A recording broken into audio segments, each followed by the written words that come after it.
we came into this year, thinking that there would be some excess capacity in last mile parcel, and that would potentially put some price pressure on the industry. What are you seeing here? We're recording this, in midsummer as we head into peak. How has this year panned out versus how maybe we came into the start of the year?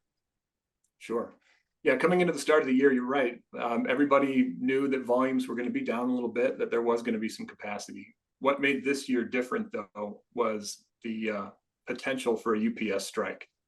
Now, that was just averted yesterday when the Teamsters and UPS reached a handshake agreement.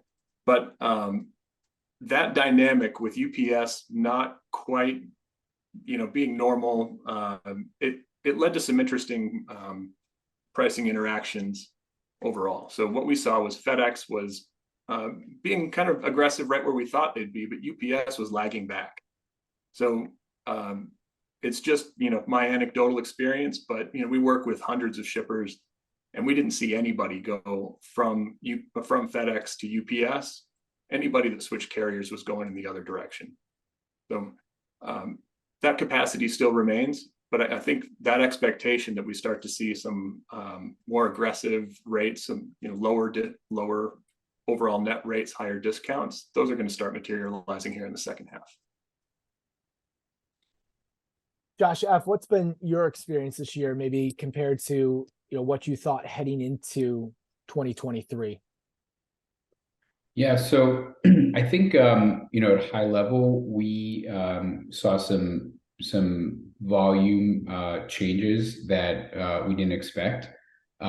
We had thought kind of last year's volume would be kind of the base, and with some of the macroeconomic pressures that we've seen, the increase in interest rates, it seems like customer propensity to purchase has maybe gone down just a tad, and that's created pressure, on the bottom line. And while we have what I would characterize as a very solid customer base, we've also seen that there's been some movements from some other carriers that we've had to react to, and I think we've done that, and we're doing just fine. But I also think that at a high level, shippers are becoming even more price conscious when making decisions about what carriers they're going to use. And for folks like us, that's an area of opportunity to differentiate ourselves, to provide simple pricing, to provide better quality than what they might be seeing with others. And that's been a win for better trucks.